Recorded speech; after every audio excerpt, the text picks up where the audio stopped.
Grim Dark James. Arthur Before you Perkins, begin this Esquire. play, you should know that if at least 99 out of 100 nobles are not satisfied with this performance, we're going to soft reset. So, Look, if it's good enough for Colgate, it's good. It'll be fine here. All right, so everyone takes their seats. So effectively, the format of this play is going to be the Harlequins up on the stage acting it out. Now they bought a whole bunch of, you know where they got the stuff from, but they bought a whole bunch of masks. So the different when they want to play different people, they replace their mask with the mask for that person. You know, so you can see already like in the wings on like racks are masks for like Necrons and masks for like Angelique Cowles, for example. You know, they're all ready to go. And the Salandri Veilwalker is narrating the play from the side. At the same time, like her smokestacks start pumping out some smoke, so that you know it sort of when you start to inhale it, it draws you into the place. So you less see a room with a stage, and it's more like you know an interactive virtual experience almost. You know, it's like Star Tours almost. I love the like, we're not sure if this is going to be good enough. Let's get them really high. So, Act 1, The War in Heaven, where Jesus, oh my God. That's how far back we're going? All right, so fucking Catan are on the table then. One, Yeah, God said, let there be light. So they act out the fact that you know, the one of the most ancient races was the Necrontyr, the predecessors to the Necrons, who worshipped the old ones and decided one day, and like there's not speculations why this happened, but it basically goes to the fact that the Necrons went to war with their gods, the old ones, and they did so by getting power from a group of alternate star god creatures called the Catan to battle the old ones. And the old ones were previously they'd engineered mortal races, and they turned to the warp for a new place to engineer things that they could use in the battle against the Necrontyr. So before the War in Heavens, the warp was a peaceful place. The Chaos Gods didn't exist. It was a realm of infinite possibility where souls went to, but it began to be corrupted by the old ones pulling at warp material to try and engineer species and engineer warriors, psychic warriors that could fight the Necrontyr. And one of the things they created was the Enslaver Plague, a race of psychic warp-based aliens that hated all life, wanted to destroy the enemies of the old ones, but were really in that sort of simplistic model of just life equals bad, destroy life, and our masters will be happy, basically.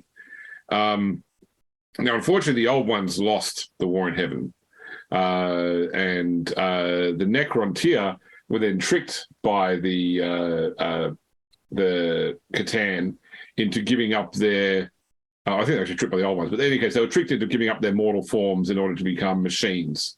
And they then turned on the Catan, and they built these great things called Tesseract Labyrinths, which were devices that existed outside of time and space, where they could trap the Catan within.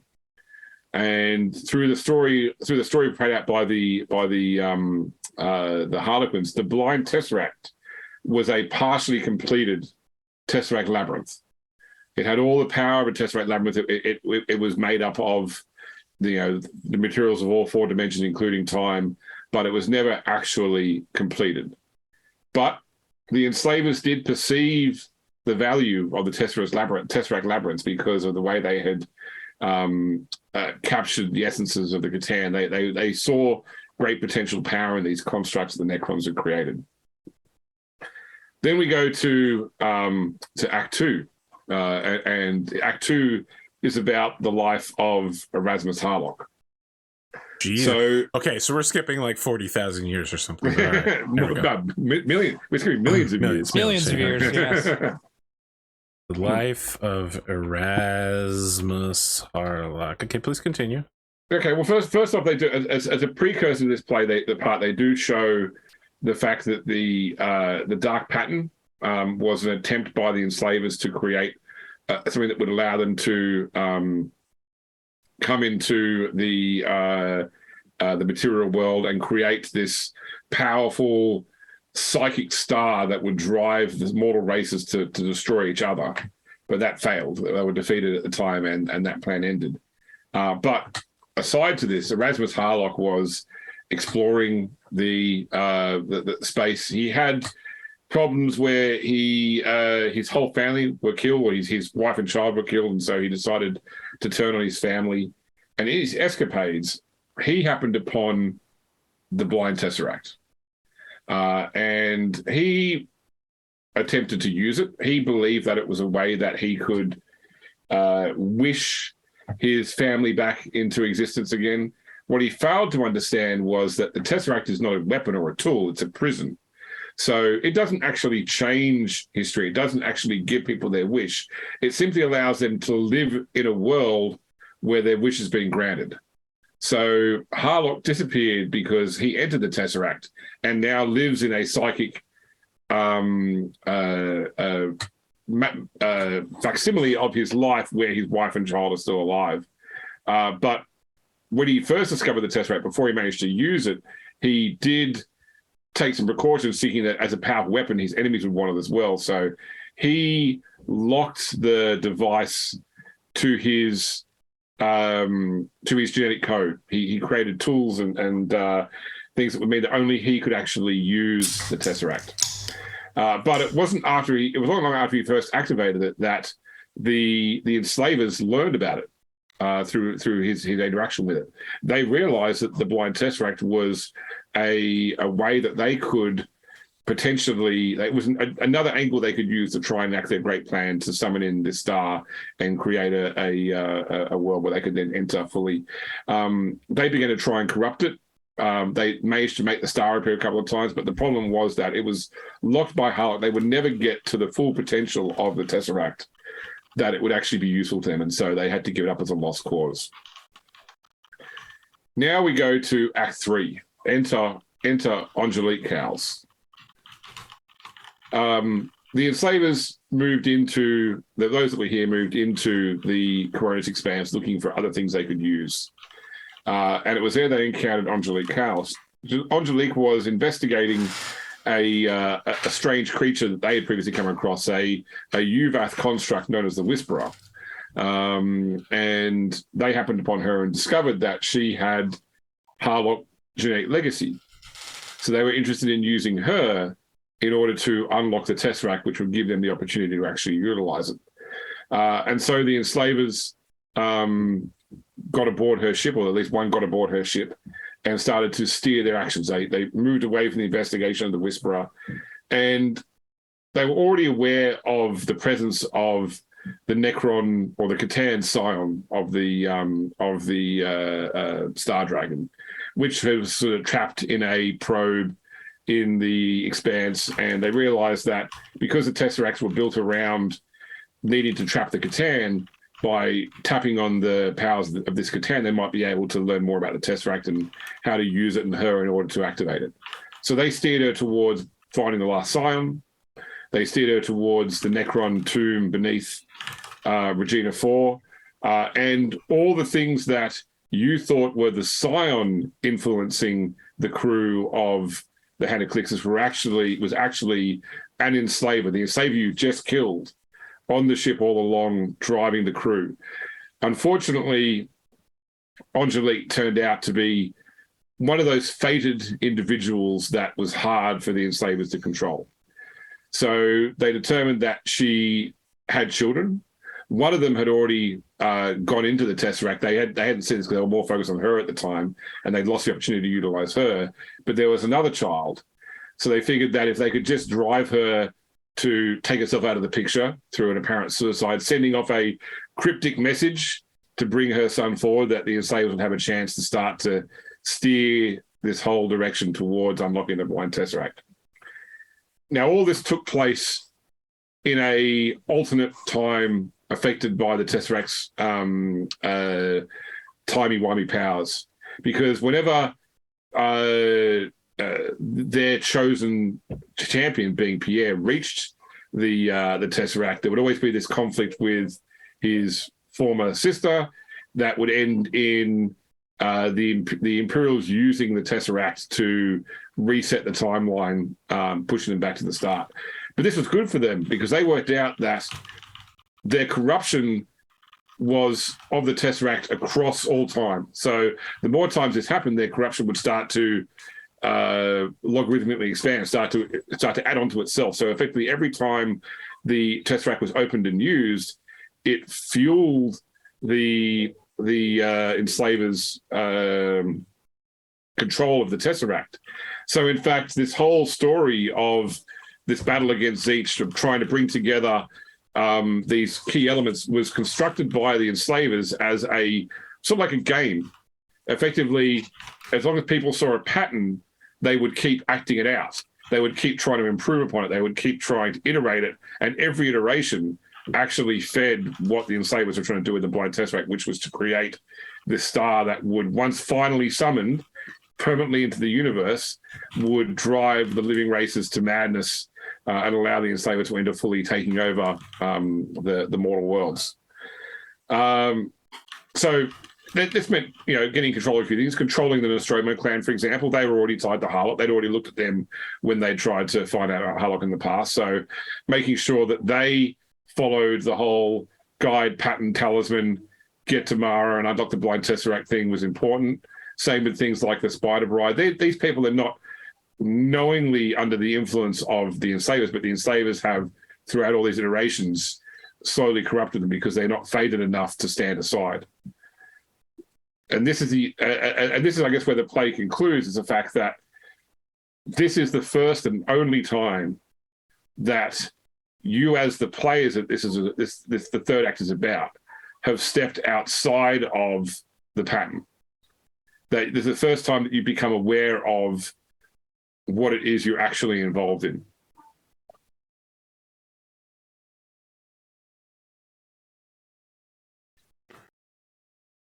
So we're woke now to the story. How long was the play? You were in a role-playing game as well. How long was the play that we sat through just now?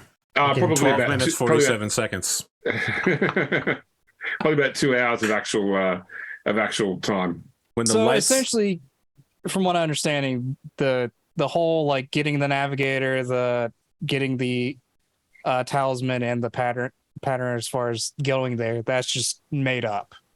Yeah, I mean, look, there's certainly there is the concept that Harlock did put many precautions in place that only he could access it. So some of certainly the guide is completely bunk. The guide is just there so the enslavers have someone they control to make sure that everything gets steered. And unfortunately, when you came to the Storm Wardens planet, because the Storm Wardens, the Harlequins don't go through this so much because it didn't come up in conversation. If you'd spoken to Harlequins first, Storm Wardens second, there'd be some other different expedition. But in any case, the Storm Wardens have an item which makes them aware of the multiple iterations of time and the differences. So effectively, like, that threw alarm bells for the enslavers. The enslavers like, okay, I need to try and activate the get this ship and all its psychers close to the high castle, so I can then wake up forcefully through the warp all of them and form a big rift to bring lots of enslavers in, so I can then force everybody to run out the last act of this production. That's what I figured was the case when they were trying to get next to the high castle, was to open a warp rift to let a lot of enslavers through that even fated individuals like you couldn't resist. Right. Okay. So, and the marionette is nothing to do with Tzeentch. It's the marionette is so Tzeentch is interested in the Blind Tesseract. The conflict between the force of Tzeentch and the forces of the Imperium, iterating itself continuously, plays into what the enslavers want. Okay. So they're okay. Separate marionette. It all connects. Man. Okay. All right. So Androchiron, when the lights come up, he's got a trucker hat on that says TVA, and he's weeping tears. It was an amazing performance. And he does have several questions, starting with, if Evangeline wasn't infected, how did she go to the blind tesseract and then apparently leave it again? So unless the Harlequins are saying she's locked in there. no. So what happened was so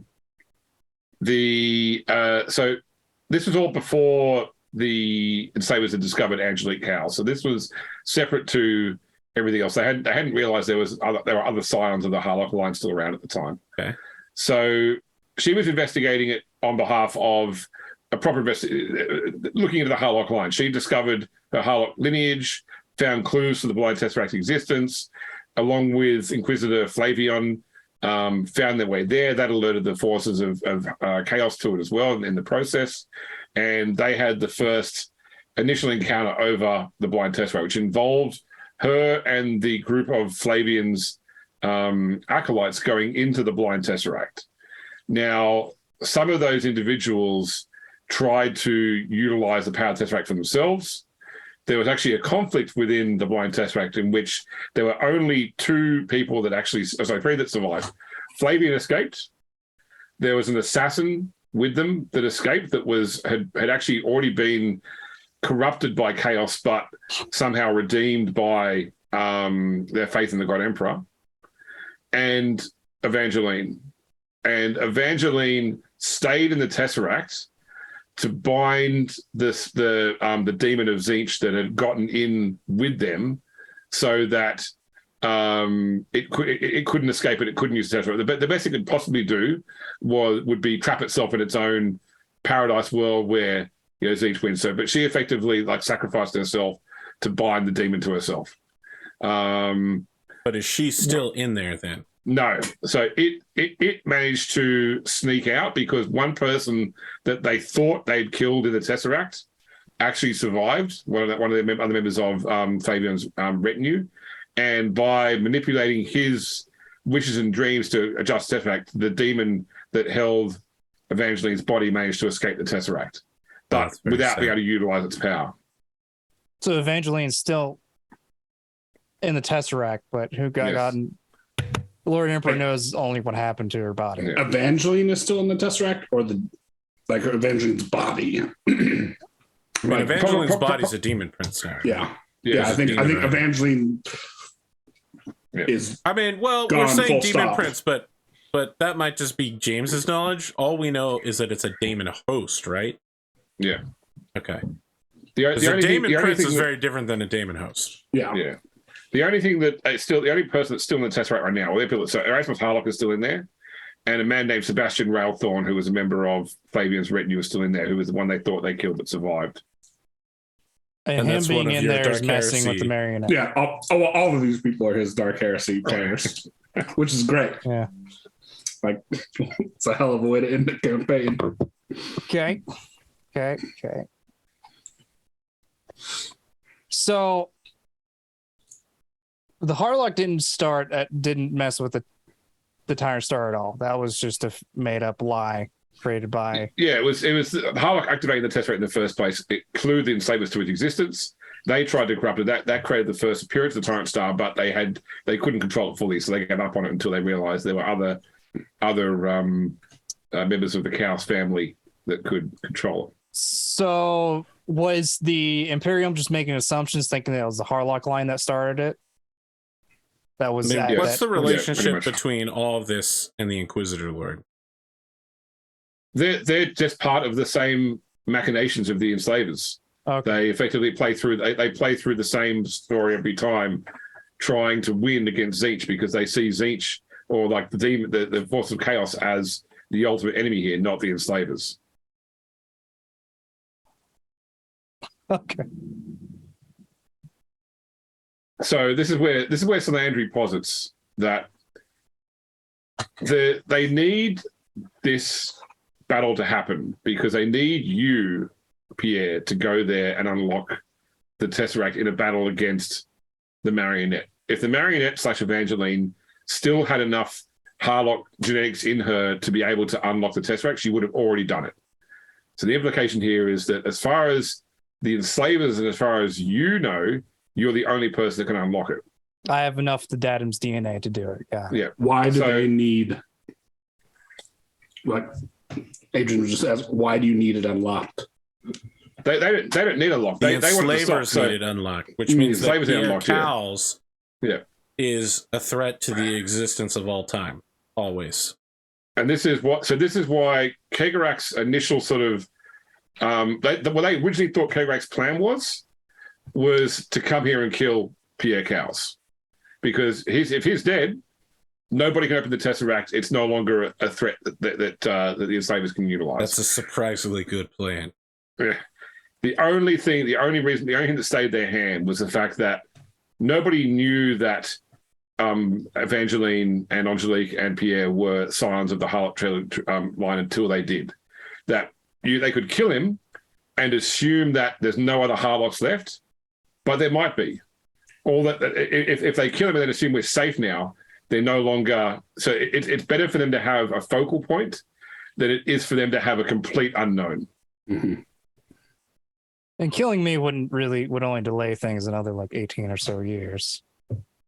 Though the other issue is that the change of ways. Killing you would stop the iterations. Would stop the this current loop.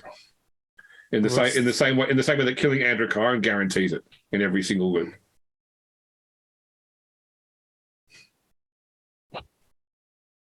I'm very confused. I'm sorry. Basically, there's a door that the bad guys want opened. The only person that can open it is Pierre, but we're not sure if that's actually true. Yeah, because if there are any other people who can bear the Harlequins are basically using Pierre as a lightning rod to attract their enemies to kill each other. Because the group of Inquisitors use DNA from the Harlock line to create, me and my sister. Who's to say that they actually have more and just not telling us? So wait, they can't just take like some of your DNA and just make like some like half breed thing whenever they want? They could also have some of my DNA to continue the line. Ultimately, you've certainly been stabbed and shot enough on the battlefield. I believe they also. There's no guarantee that killing you ends the line. Remember, you can't just create it. You can't just whip up a new human from some.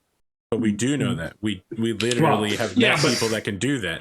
Well, there's more to it than just in the Lord wiping some blood off of a sword. So what I'm saying is, killing me doesn't guarantee that there's not another person around my age that can do the same thing. I mean, they don't need someone your age. They need literally a fucking baby could do it. They just need someone to bleed on a panel. Maybe. It's hard to say what. I can't remember his first name. I'm doing this too out of character. All right. What part does Cassius Strain play in this then? He is just another part of the pattern that everyone acts out. So the you can pick up the Harlequins were already woke to this the whole time. They've been woke to it through multiple iterations. Yeah, I agree, Spoon. I agree. It's good. But we need to kill for sure as well. For sure they have. It's a severed hand. That's the forces of chaos, though, not the enslavers. Which is still bad, but maybe not as bad. Who knows? So how do we break the pattern? That's the real question here. We destroy the blind tesseract either the tesseract is sealed forever, or it's destroyed forever. I came here to ask. By doing all of this, we're just getting back on the path. Like, how are we supposed to know what is the path and what isn't the path at this point? I mean, the path is us going over to where the blind tesseract is, doing that. And you're just taking this on faith of Xenos? I mean, the combination of the story of the Ward Master and the story that the Harlequins have just told the Emperor showing himself to Androchiron. Things are adding up where they seem to not make sense, but yet make sense at the same time. I came here to ask Kagorek for aid, and this was his terrible, shitty plan. And I say that while fucking dead-eyeing Salandri Balewalker. Right. An unacceptable outcome that none of us would ever agree to. Right. I think. Again. Is there a way that I can? I don't do this much because I feel it's a bit of a crutch as a player. But is there a way that I can like try and have some sort of divine inspiration as to like? Because right now you roll a D100, and if you roll 19 or less, your god intervenes. Or what I mean by that is like, is there a way to like have some sort of sign or like have a moment of? I gave you a sign. Yeah, but your reading of the sign is absolutely. It was a good sign. Terrible. I saw the sign. It was a great sign. It opened up my eyes. And you went, this sign can't stop me. I don't know how to read. Excellent question, Henley. I mean, probably Dawn would have to go and pray for this, but you also feel like this is one of those sort of things where, just like in all the stories of saints like this, very rarely do they, when they get to this crucial decision, do they simply rely upon correct guidance. You're at a turning point right now where what you choose to do next would have long-reaching consequences, and it's like, so that this is your purpose, not to be told what to do and then to do it, but to figure out what to do. Because my gut is basically telling me like if some void witch or some Xenos is basically like, hey, you guys are on an endless loop, do this thing and get off of it. Okay, bye. I'm just gonna be like, nah. Like that's literally like, no. I would rather have someone of the church sort of divine the signs or like read the signs in a correct manner, or like if there's an enemy in front of me that needs to be cauterized, then that is something that I would more likely be willing to do than, I don't know, it seems very strange that we're like, hey, go sit down, watch this play. Oh, look, now you know what to do. That doesn't make sense to Dawn. Like, that seems like a MacGuffin, you know? Yep. Like, Let me ask you a question, James. Yep. Androchiron has gotten almost 3 times as smart in the course of several hours. Yep. We've been told a lot of information. Several people have lied to us at this point. Some of the people telling us the information are infected by the very beings we're supposed to be defeating. Is there any way I can use my logic skill to maybe sort through this and have the GM tell me the truth? Oh. No? But I'm pretty smart now. You can't handle the truth. I can't handle the truth, and I would order a fucking code red. I'm Androchiron. I'm an Imperial asset.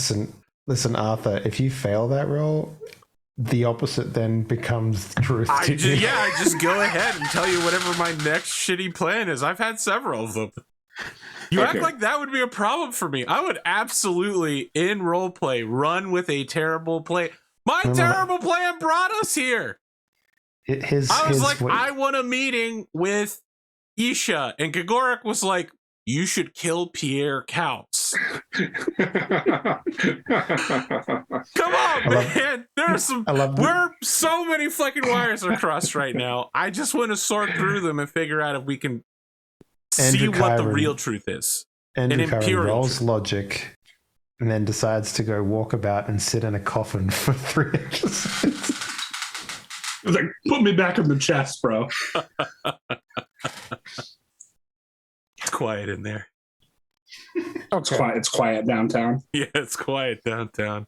Considering that destroying the blind tesseract would end this madness once and for all. And we know that we need some sort of fourth dimensional creature to destroy the Setret. But do we? I don't think we do. Who told us that? I don't think we need. You did. It was the Harlequins, wasn't it? No, Androchiron was the one who was interested. But who told Androchiron that?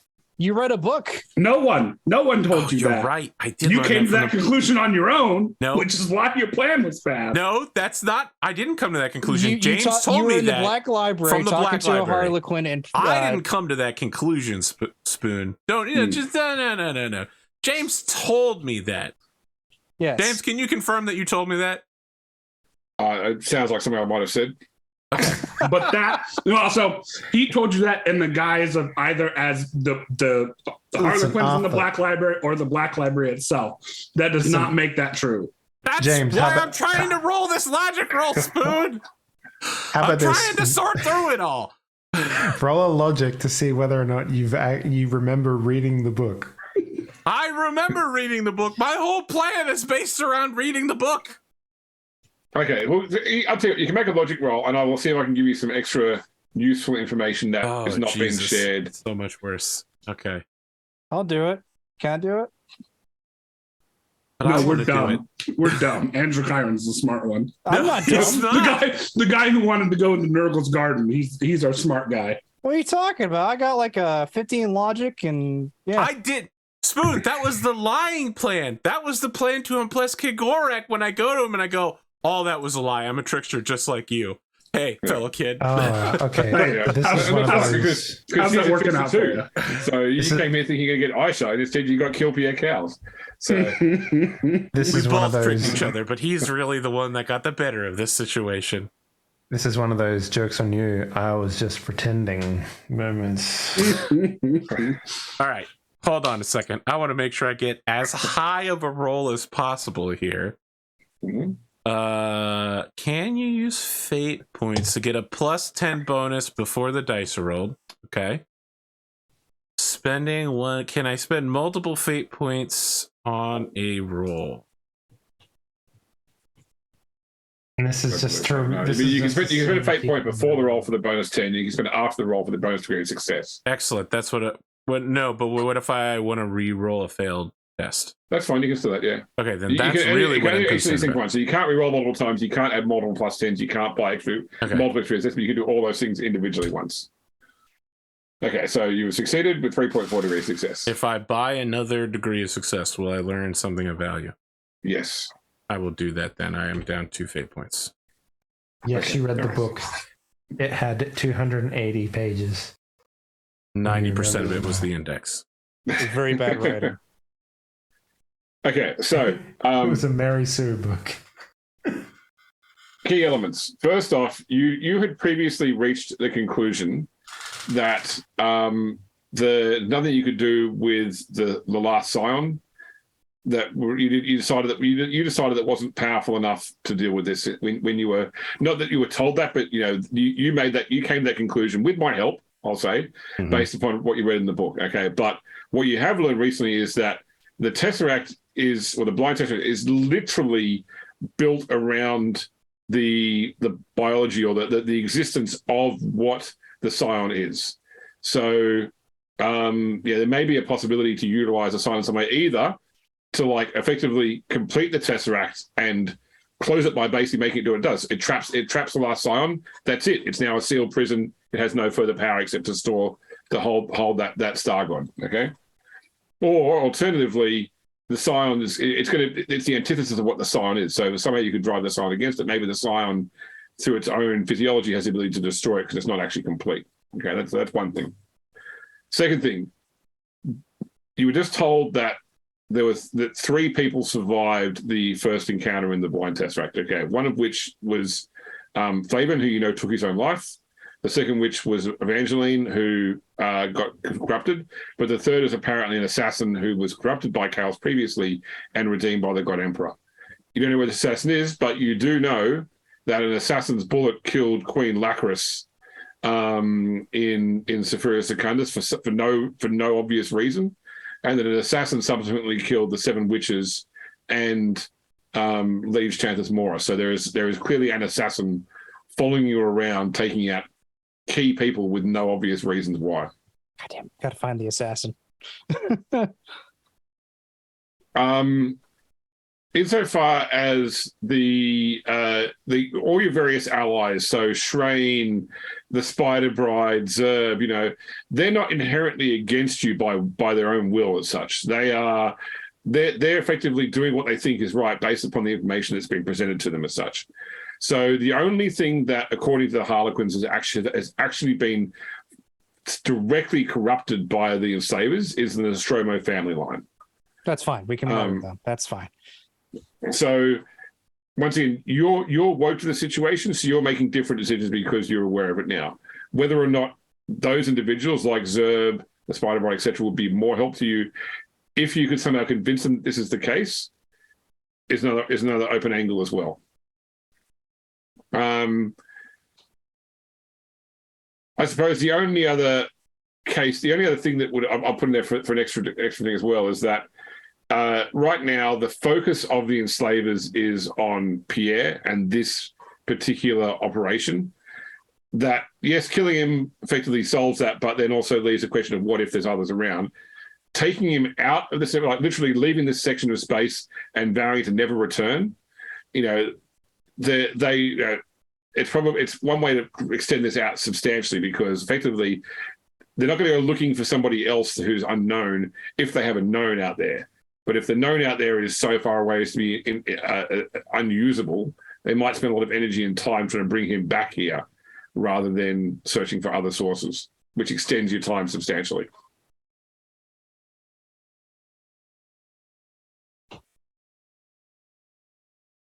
But then we also have to worry about the change of ways. Just say add a character Zinch to corrupt it enough that way he has control of it.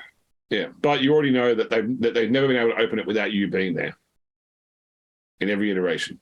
Okay. I'm going to be out of character, flat honest. I don't think we have any way to bring the Last Scion back here.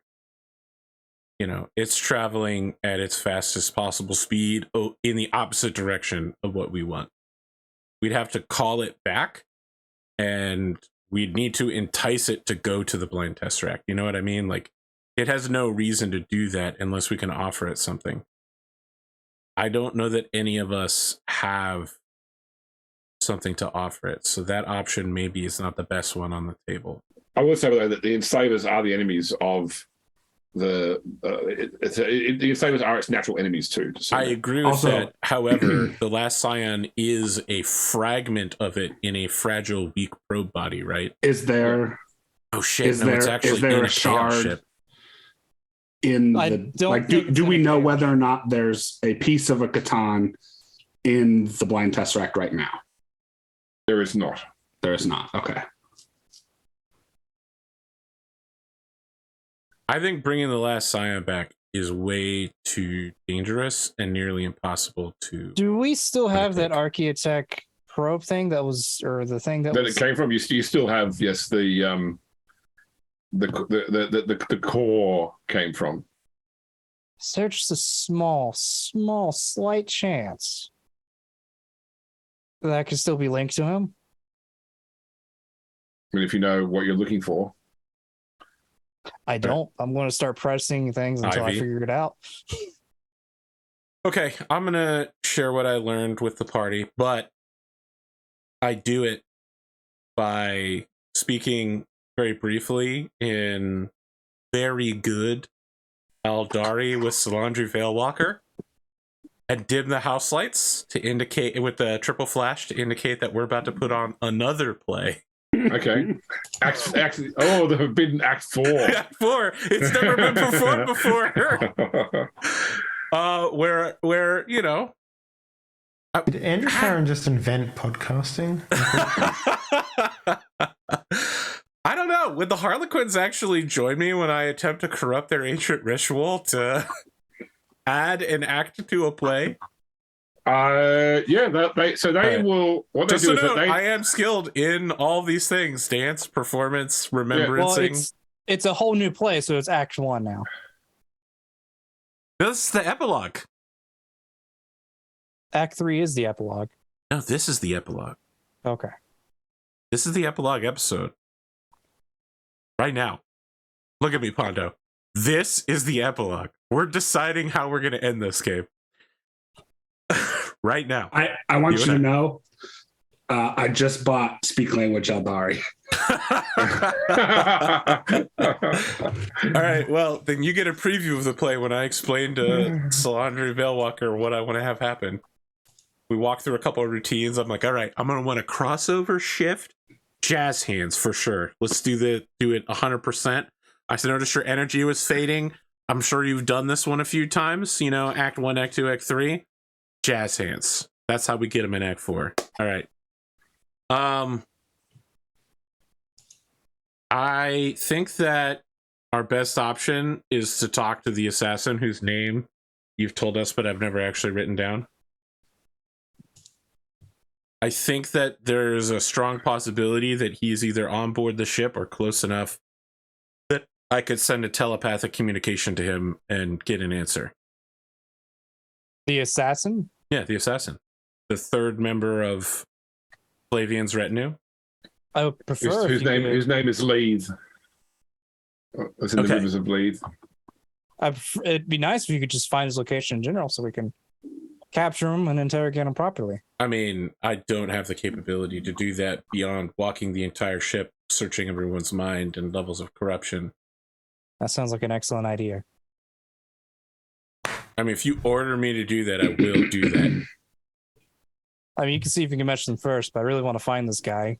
The other options would be for you to take on that Severant dominant military campaign, or go to the Jericho Reach to help out the Ultramarines with their Tyrannid problem, which we also got offered to help. You mean the Death Watch? Yeah. I mean, they told us that they were having problems reaching Ultramar. I don't think Ultramar's in the Jericho Reach, is it? Right? No. Am I wrong about this, James? So the Jericho Reach is actually in the Ultra Cementum. So when you go through the portal it takes you there? the warp gate, you're actually in the Ultimar Cementum. It's on the outer edge of it. Yeah. Yeah. I mean, Screw you guys. I know what I was talking about. Well, they previously couldn't get there because the portal wasn't working or something. Right. But they wanted us to help them. We could still go back and take them up on that offer, which would lead us away from the Blind Tesseract and get them to chase us to an incredibly dangerous location where we're surrounded by very powerful enemies and allies who also all, coincidentally, hate the enslavers as well.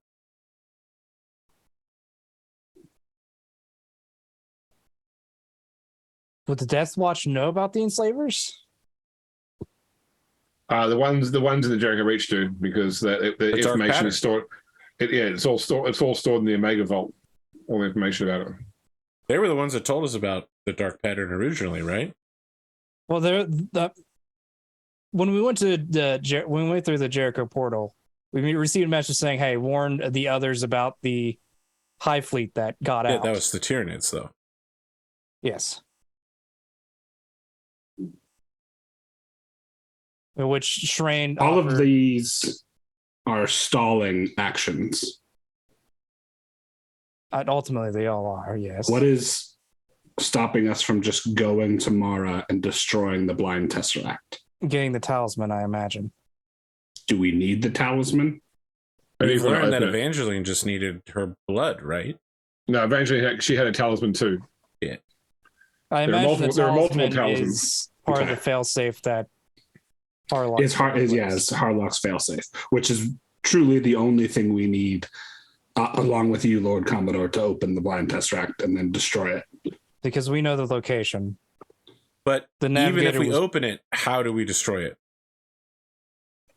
We don't have the fourth dimensional being that... James, does my logic roll confirm that as far as the Black Library knows, that's what we need? So as far as the Black Library knows, yes. Based on what you've learned, so that the fact that that Evangeline and the demon inhabiting are able to escape from the Tesseract means that there are functioning ways to break how it works. But I mean, a demon of Tzeentch had to figure that out. Whether or not you can figure that out, you have to be within the Tesseract to figure that out, though, as well. Wait, isn't there an Inquisitor in the Blind Tesseract right now? And we know that. No. Harlock is in there, and then some other dude from the kill team is in there. I think you're talking about the Inquisitor that spoke to you, right? From the Ordo Kronos. She's not in the Blind Tesseract, though. Where is she then? I don't know. Oh, so masquerading as a rogue trader. No. There was an intro scene that said Blind Tesseract, and it was Sarah Grimald. That's right. Yeah, that's where you met with her. Yeah. So and we know because Adrian was there, and now Adrian has those memories. He knows that Grimald is also in the Tesseract, which means we're still being lied to.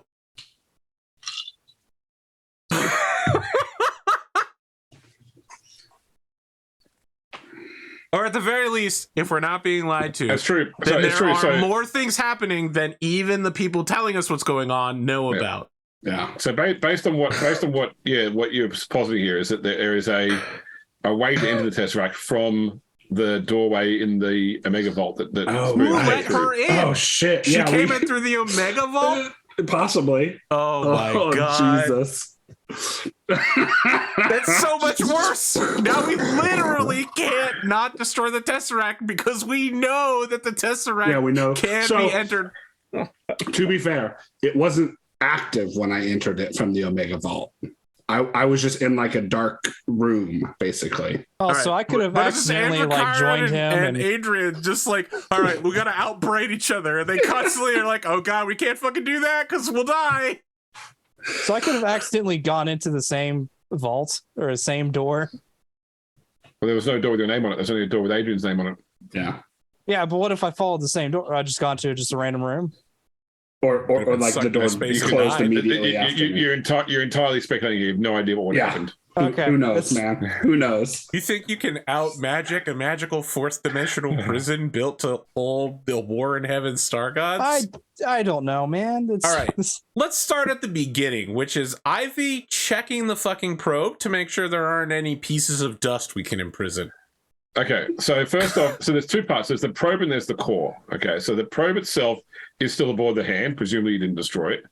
The core itself, though, was on the ship, on the Acheron heavy cruiser that was on Regina 4 and is now somewhere probably in the ruins of Regina 4 because they took the core down to the temple beneath the of the so ship. You're telling me we have to go back to the place we fucking blew up to go on a mission to go back into a Necron hive? I mean, did you ever go back there? Yeah, you went back there to get the template constructor. Yeah, that's it. So you know that the actual the Necron component survived because it was being raped for resources by Mac Macarius Holt and his crew. Mm-hmm. And they weren't corrupted by it because there was no enslaver there anymore. So getting the core means going back into the Expanse. Why would that be a problem? And I think only because you sort of acknowledged when you left the Expanse, this is the last episode we'll do in the Expanse. Yeah. Yeah. It's only a meta problem. That's because the director told us that. He also told us a bunch of other things which turned out to be not true. Earlier in the episode, James lied to us 20 minutes ago, he told us only 3 people had ever been inside the fucking... I told you, that's what the Harlequins told you. Yeah. You are the Harlequins, unreliable James. narrator. Yeah. And keep in mind, the Harlequins retrieved you from the meeting you had with Grimald as well. Yeah. And brought you out back to the ship. Yeah. Jesus Christ. Oh my God! I knew I knew there was a good reason to make this logic roll, and I knew there was a good reason to go back and review my notes about the blind Tesseract and motherfucking Sarah Grimald. I obviously cannot drink the glass in front of you because it is poison. Never go in against a Sicilian when death is on the line. And I am from Australia, and Australia is populated by criminals. So they're known to be liars.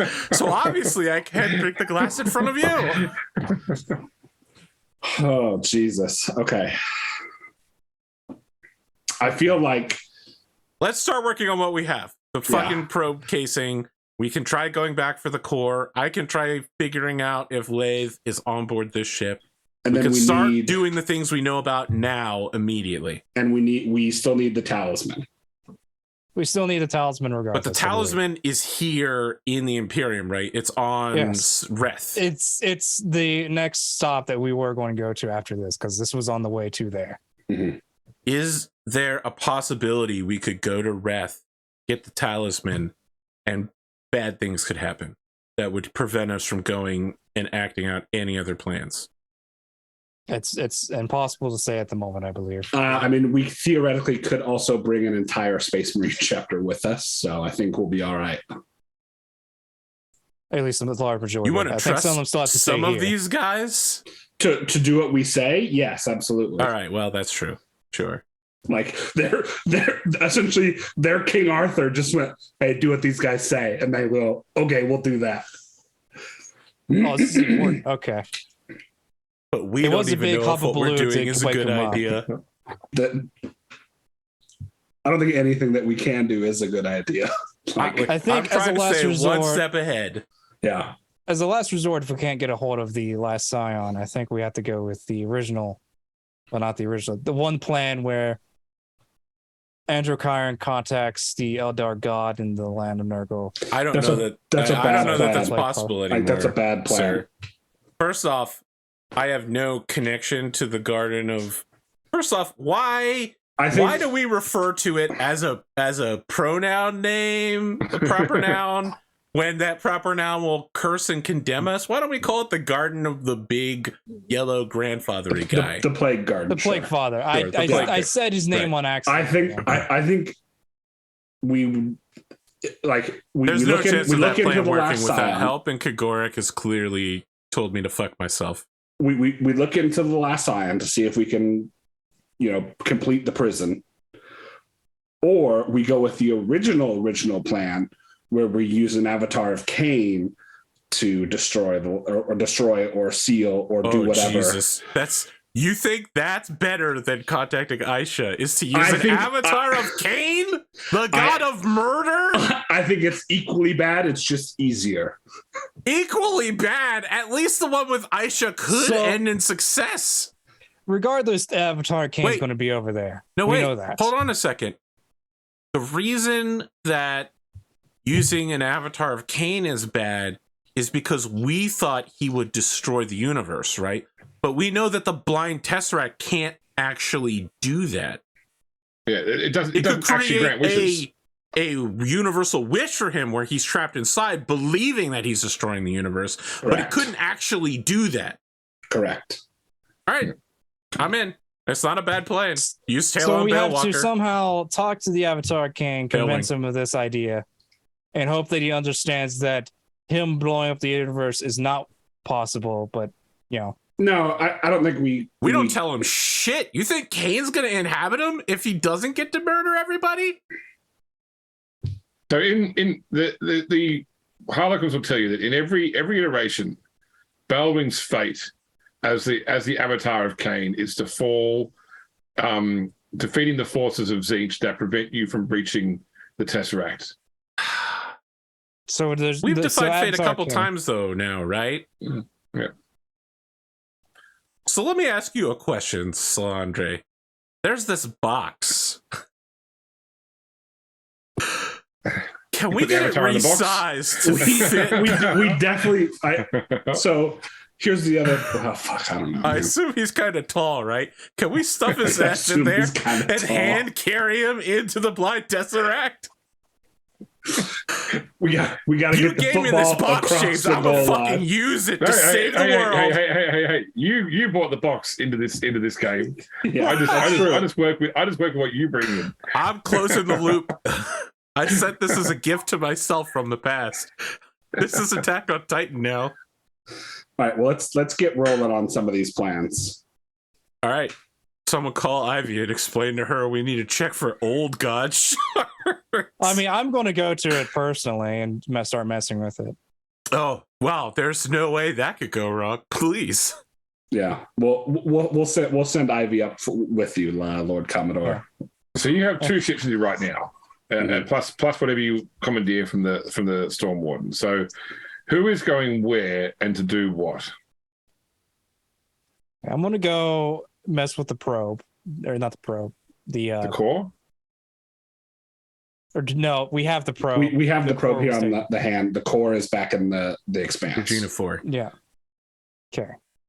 He's checking the probe for skin flakes from a Catan.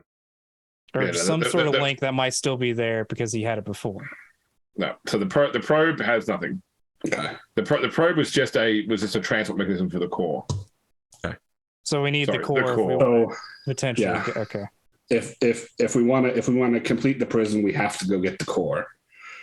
I'm walking the ship fettered, attempting to send a coded transmission to Lathe, asking him to meet with me.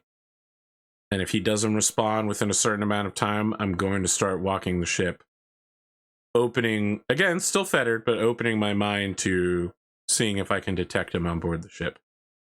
Okay. So, and where are you asking? Where are you telling them to meet you? The same shady corridor the Harlequins always meet me in. Okay. go to the shady corridor. All right. You going alone? Yeah, of course. Why wouldn't I meet with an Jesus. assassin who's Yeah. killed numerous people alone? Okay, no worries. All right, so you head down to the dim corridor, the Harlequin corridor, we might call it. Solandri takes her mask off. She's actually been Lathe the whole time. Didn't see this one coming, did you?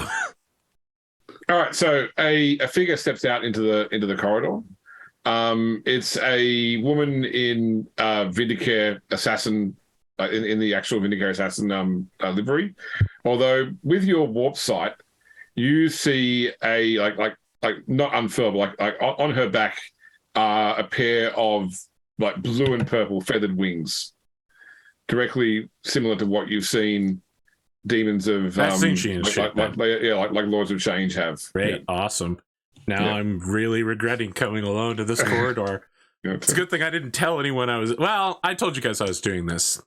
Okay, so she does not have the Exodus rifle, but she has got a holstered Exodus pistol. Okay. She needs a rifle for the situation. So she takes off her Vindicare mask, revealing a young face. Probably looks like you'd say probably late 20s. Very sort of pale skin, red hair. Yeah, like definitely, the eyes give away a lot of sort of emotional pain. Like the eyes have lived multiple lifetimes, but her body is actually still relatively young. Wait. What happened to the guy that you told me this is one of the 3 people who's been in the Blind Tesseract, right? Yes. Yeah. What happened to the guy who double crossed everybody and they thought was dead but wasn't actually dead? Still in the Tesseract. Okay, Sebastian still Ralph's in there. Okay. Yeah. All right. You can also sense, by the way, she's a psyker too. Fuck. Well, this is so much worse now. Well, Wait, so do I know that she's a daemon host or that she's a psyker? She's a psyker. Although you can't sense any sanctioning marks. Okay, psyker. But I think that she's been given gifts of Tzeentch. That's what like the feathered wings, the rainbow wings are a dead giveaway. Okay, just making sure before I draw any conclusions. And the Harlequins told you that she was corrupted by chaos and redeemed by the God Emperor. Yeah, I remember that, but right now I'm wondering about that particular part of the plan. Yeah, Harlequins don't lie. Harlequins lied to us at least twice so far in this episode.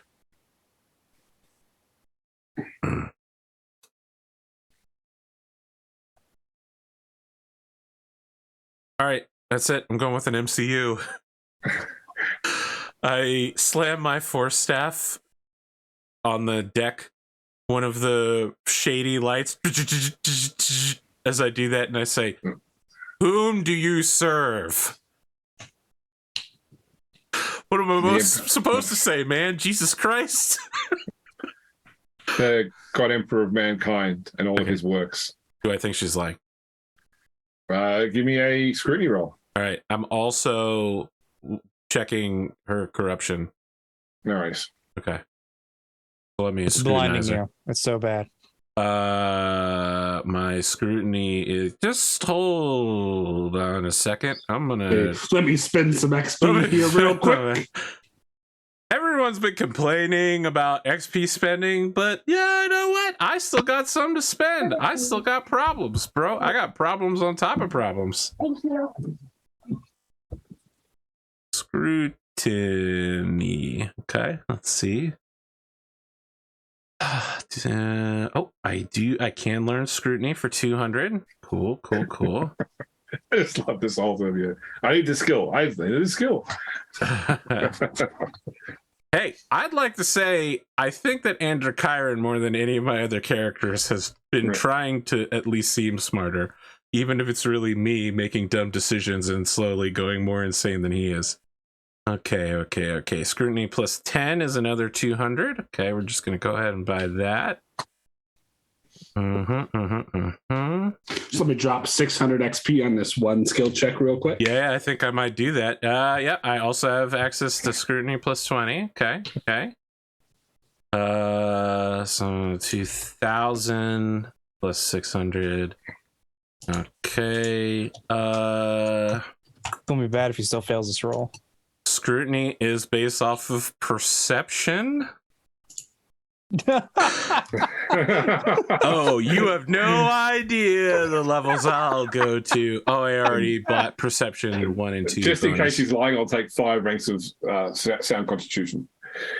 I won't need that. I'll just need to not be dead.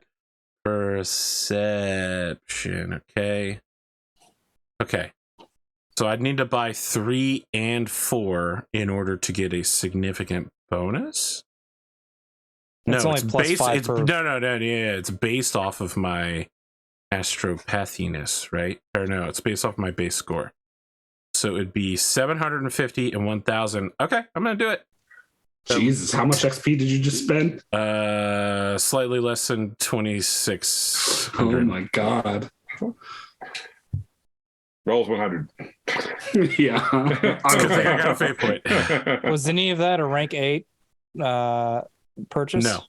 Okay. But now I have access to rank 8 for the first time in forever. Okay, so my scrutiny, like my logic, just went from 20 to 70. Jesus. And you know what, James? I'm going to spend a fate point to get plus 10 in the roll before I make it. Woo! Okay, no worries. Now he rolls a deception roll. Okay, she doesn't believe she's lying. Wait, she doesn't believe she's lying? Oh, Well, it's like she's not lying. I'm not saying this. Saying someone's not lying is not the same as saying that. Oh boy, yeah. okay. But She now believes she's telling the truth. I'm Yeah. checking her levels of corruption. Okay, no worries. That'll be a psychic test, I believe. Of course. It's 9 incidents, the one you love to make. No, it's a psychic power. It's yeah, it's a psychic power, which I'm using okay. fettered again.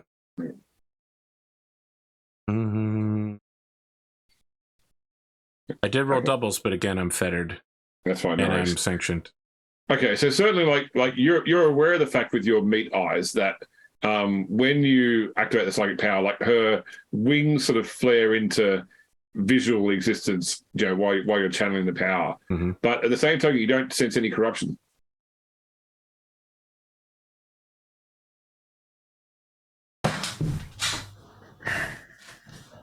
I'm not here, so I can't make any assumption. I think I have an idea what's going on, but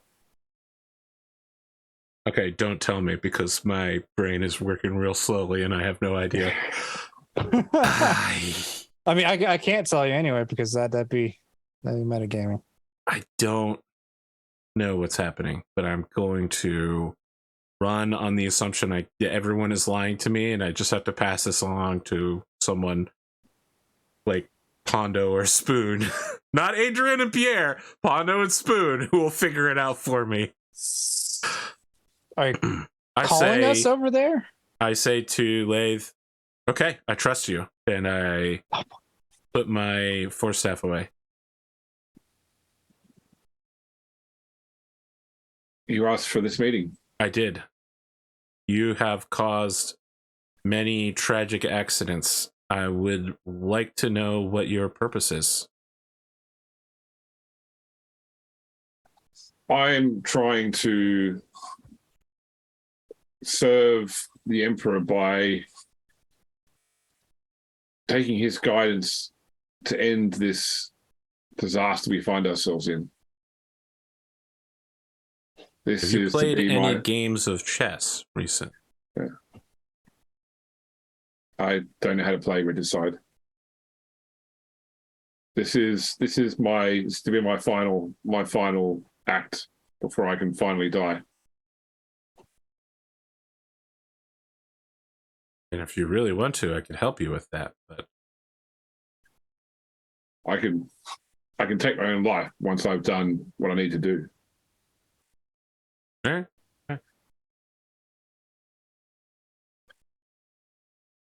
You lack sanctioning. I was not sent to Terra after I received my powers.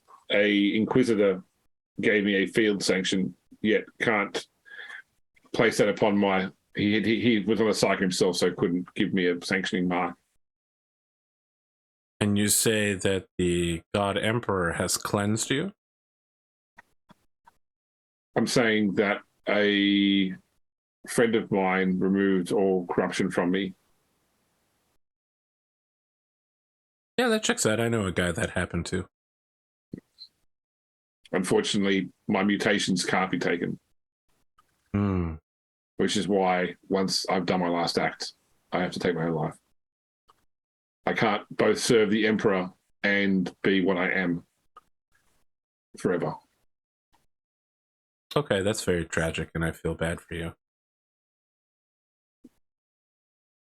Why have you killed these people? I was sent on this mission with 3 bullets.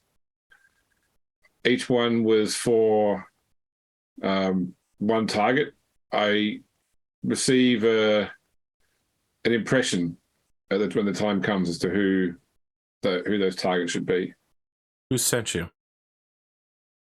The Inquisition. Who sent you? So I was released from my prison by Inquisitor Zerb, although I don't serve him. He gave me no orders. Motherfucker! Yeah. Fucking hate this guy. You do not serve him.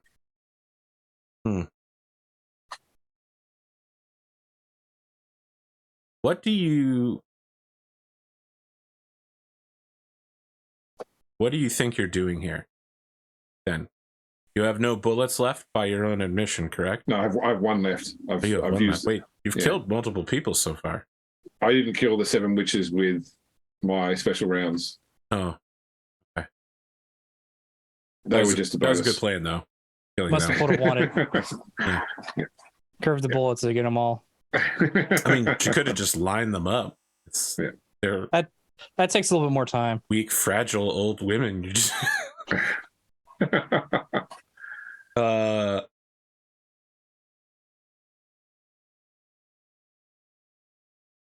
who?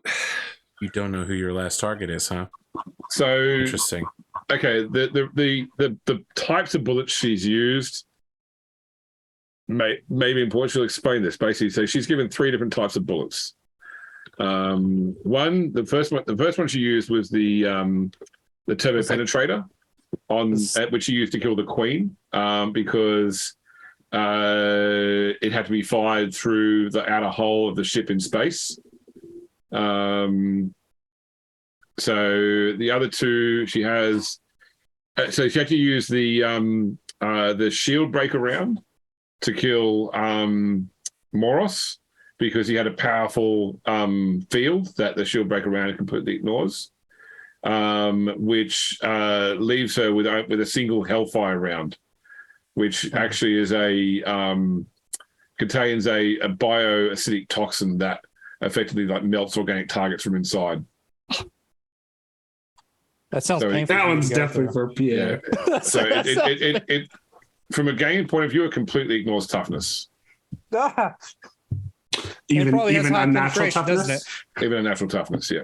Okay, That well, maybe might it's not for be for Angela Pierre. eventually. Yeah, that I wouldn't be so quick. Yeah. For what purpose do you believe you were drawn to kill Tenthus Moros and throw Footfall into chaos? I don't always try to understand why the God Emperor sends me the targets he does, although I believe that I had to kill the Queen because that removed Nero Augustus Julius Bullet from this crew. It was very nice of you too. If you didn't do all of his title. Well, she's one of his competition for top sniper of the Calixis sector. Apparently, she's scary. Fuck. This is the real problem, is that killing all of these people would also be a good plan if she was still working for Zinch. God damn it.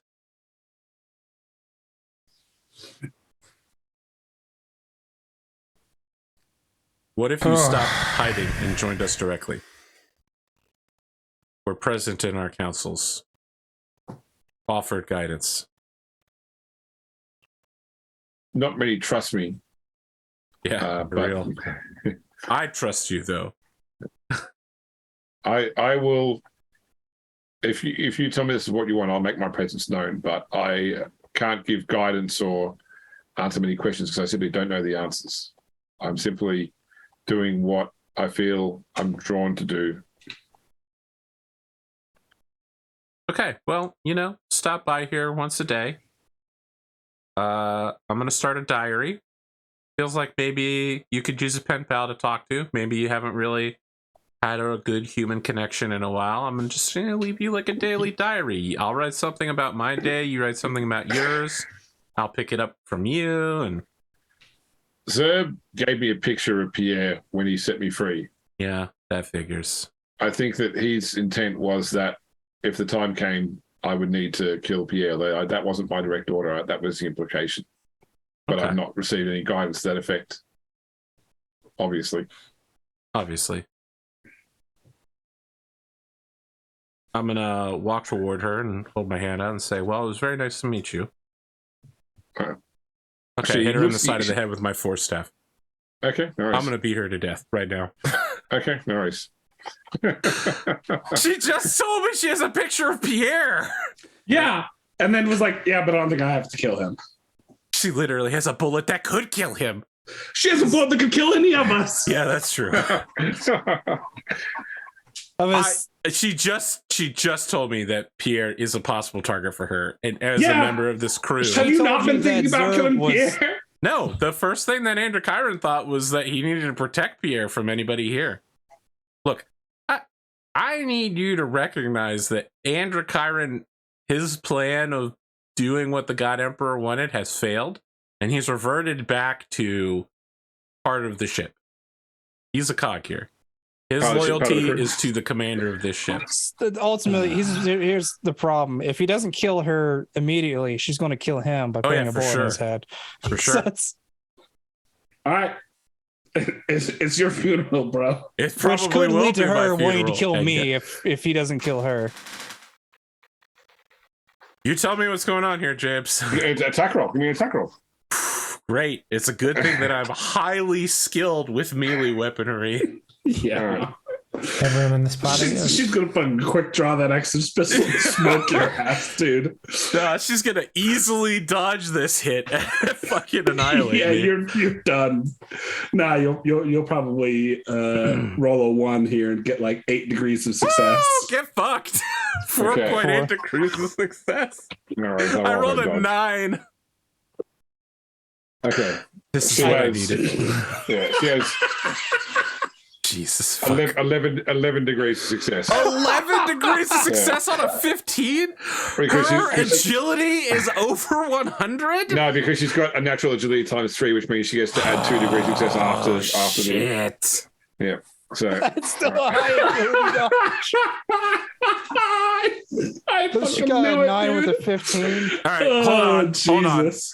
This attack is a half action, which means I still have another half action to take. No worries, that's right. Was it your runaway? Yeah, no worries. That's right. Yeah. She's just reaching for her ex's pistol. She does have the Ascendant ability to be able to dodge as many times as their agility bonus. Yeah, I'm not. Which in this case is 27 thanks to natural agility.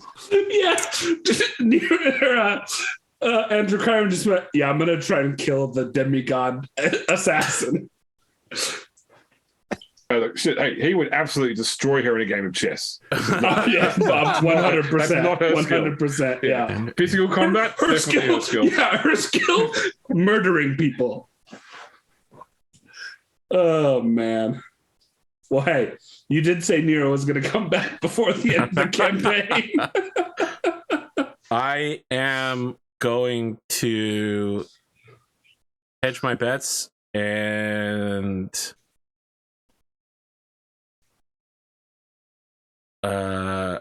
incredible.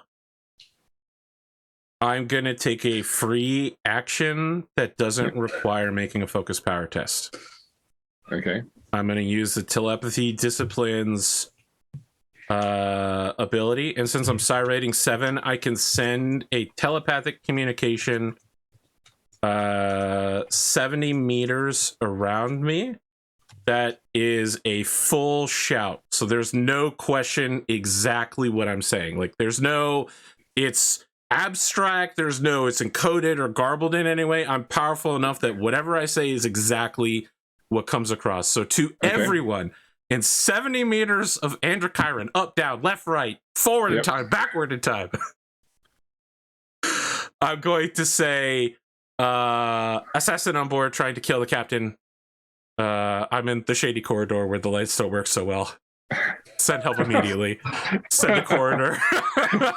She also hears this. Yes, Yeah, she does. yes. She does. Okay. And I still have a half action. Jesus. I love that this immediately went so badly for you. Is telekinetic shield a half action? Is Well, it you can't use a power and an attack. So fuck. Yeah. I run away. That's my other half action. Okay. So move as far and as fast away from her as lightly possible. walk. Unfortunately, the shady corridor is very long. Now I see she disappears back in the shadows herself. Ah, great. fuck. Really? Falls in the shadows. Yeah. All right. Yeah, she's an assassin, bro. I No, had I mean, I thought she would kill questions me. to ask her, and now I can't. I mean, we could still send her that exchange diary. You're a good trip with the God Emperor. She's not going to kill you. Oh man. I can't decide which is more entertaining, this or Nero's shenanigans. Okay, so word quickly arrives from the Innership Vox. There's an assassin on board in the dark corridor, and that Androchiron's in trouble. I assume that at least Adrian goes down there to try and save Androchiron. Probably. Oh, Okay, wow. You're going to get there like 20 minutes late. Yeah, he's like, Androchiron is like sitting on a bench nearby with a bunch of space Baywatch cops. runs. I think like Adrian shows up with like a 3 squads of our best troops. It's like There's some storm wardens for no apparent reason because we just needed them in the background. Yeah, I'm just like, wow. I came really- as quickly as I could. I horribly overplayed my hand there. What happened? The assassin Lath, she did reach out and talk to me, and she is definitely corrupted. There is a possibility she may be targeting the captain. Serb gave her a picture of the captain and said he was a possible target. That makes sense. Yeah. She receives her orders from a higher power. I trust her, and I think that she is not corrupted enough. I think she's a mutant, but she's not corrupted. Does that make sense?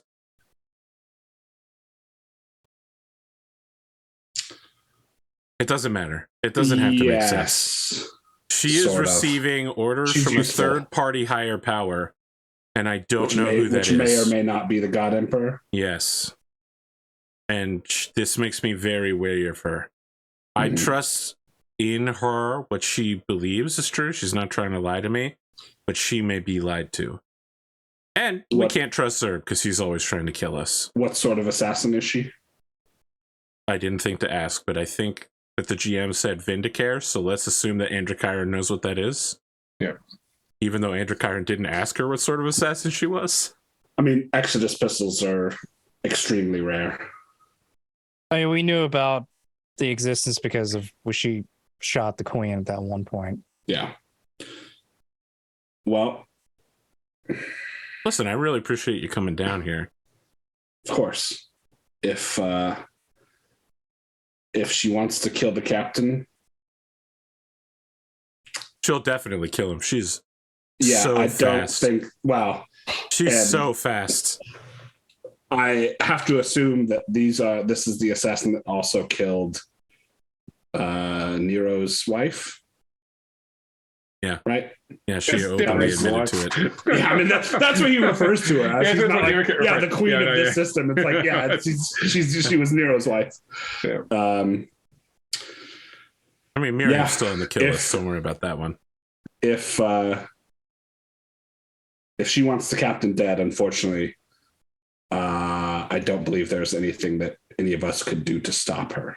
Well, I thought I could hit her offside the head and inject her with a huge amount of psychic power, but that didn't work. I just tried the old sucker staff punch. Huh? It's true. I did it while holding onto her for a handshake, and it still failed. Shouldn't have tried to swing left-handed. Well, let's go see if the captain has made any progress with Ivy. Wow, this is a total failure on my part. I'm deeply ashamed by my actions. At least you're alive. I mean, you find Pierre beating this stupid probe. It's like, would you work? Russian piece of shit, American piece of shit, both made in Taiwan. All right, great. I've had so many crazy plans, and now I'm out of them. I got nothing left. Well, we're getting to the point now we want to start to wrap up so we can do outros. But I guess the question: so, do we want to know? Can we work out where we're going next? Yeah. Once again, you've got more than one ship, so you can do multiple things. Could we just send someone to pick up the core? Like, Can do that. Can we trust that will happen, though? I mean, is the core dangerous? Even if it isn't, I don't know. I mean, look, the reason we're going to pick up the core is because it holds a ancient god, right? Yeah. But I think inherently it is dangerous. Okay, and well, second off, previously, transit into and out of the Koronus Expanse has been blocked by a Chaos Fleet, explicitly, I believe, trying to stop us. Well, but that was last season. What's going to stop them from stopping anything we send through again? Because we blew them all. Well, we blew most of them up. I don't know that we can trust sending somebody else to do this job. I don't think so. Ultimately, we have to go get the talisman, or what we hope is a talisman. Let's send some Space Marines to go get the core. Okay, I actually trust that. You are very close to Wrath at the moment. Yeah. And then let's us go get the talisman. Here's the other thing. If we send someone else to, like, send Marines to go do it, and they discover they have a Star God. STC. No. STC, and they send word over to the. Listen, the STC is already out of the bag. Like we're that's already in negotiation for that one. Yeah. That's already been bought and paid for, basically. By our ship. That's some we should probably also go get reasons for Pierre to be killed. There's so many reasons for people to kill Pierre right now. That one can wait. It's on the back burner. Now, I know how this season will go. We'll fucking close the blind Tesseract, and James will just be like, "You never knew that Ivy was a fucking undercover assassin." She didn't know either. We had her programmed with a command phrase to wake her because she's a sleeper agent. Oh my god! So I think us going to Wrath, sending I don't know how many Marines will they let us send? As many as they'll let us send. We send that many. Send a company of Space Marines to go pick up. They've only got 1,000 Marines total, so Yeah. Oh, so they are Codex of compliant. Okay. Yes. Except for their dreadnoughts. Well, and that's a tactical. They're listed under Deployment tactical change. Marines, just not fully explained that they're in suits. What the fuck? The Codex does not approve. I mean, Yeah. at least they're not the Space Wolves with 10,000. 10 great companies. Werewolves? Yeah. At least they're not Black Templars who are zealots that have no tolerance. All right, I think us going to they Reth's, only break the Codex when they're on crusade. which But they're is always on crusade. What's your point? Thanks, James. I think going to Reth is a good plan. Now, as long as we are sending someone trustworthy to go pick up the Star God, assuming that these people won't just outrightly destroy it once they find it. I mean, we just tell them that we need it to defeat the enslavers. Like, yeah. Okay. I think that we should go retrieve it ourselves, but it would be us going back there to get possibly. I mean, keep in And by mind, God. the librarian of the chapter that you were dealing with was the same. Was in the Death Watch at the time. Yes. Been to Regina 4. Knows Macarius Holt. Yeah. And we are not going back into the Expanse because we said we would. He's We aware also this is said in the this core was going to too. be the final episode, but look how that worked out. No No, one I killed said- Pierre. No one killed Pierre Cowles. Yeah. All right, my God Emperor plan has failed. The As I stalemate. said, it was a suggestion that if someone was to say, "Oh, why not for me to kill Pierre Cowles?" Someone goes, "Okay, anyway, bang." Yeah, before they have a chance to, but that can have other problems. That's what this group is like sometimes. Yeah, but Dom would have just brought him back to life with a fate point. Or I'd What if it just was burn a Thorne? fate Or you point. just burn a fate point. Yeah, this is not really that big of a problem. And then Don just keeps shooting me until I run out of fate points. Well, I mean, if Don is the one killing you, you're in a lot more trouble than. Yeah, you're right. You're in bad shape. Yeah. Dick, Okay, were you so- smiling? I've just been sitting here just I like know, we've been nodding going through- off Dave's like, And, what the like- fuck is happening? and just trying to understand and yeah. Don't worry. While the rest of us are losing our minds, James has definitely planned a combat on Reth for you. Mm. I'll send you 400 pages, which explains what's going on, Dave.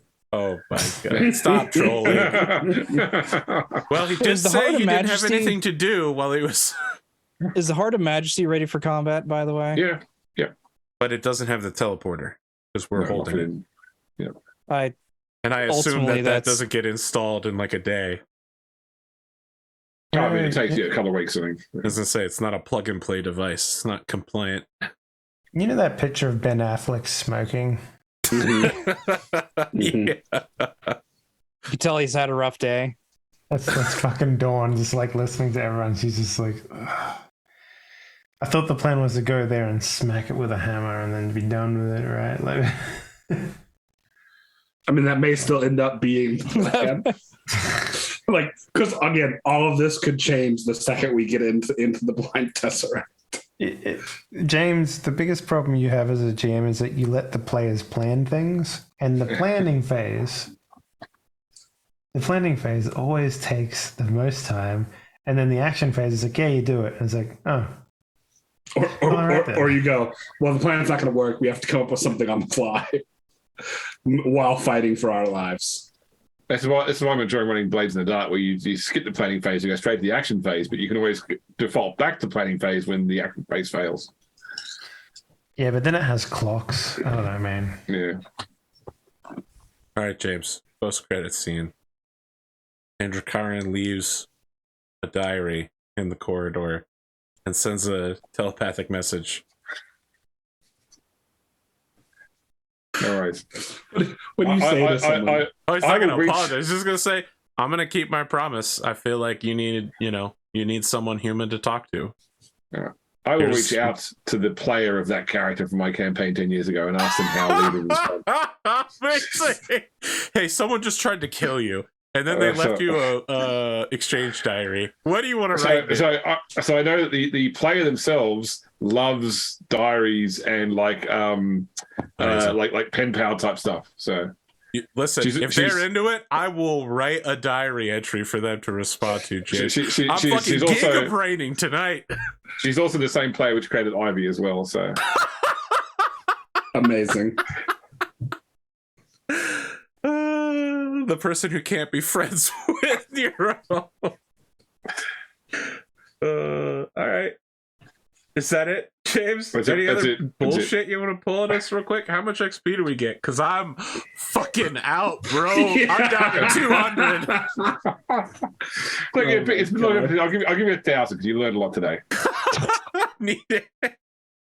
I needed to take some sweet brain ache stuff. Exactly. It's kind of moot now, as I was thinking, as well as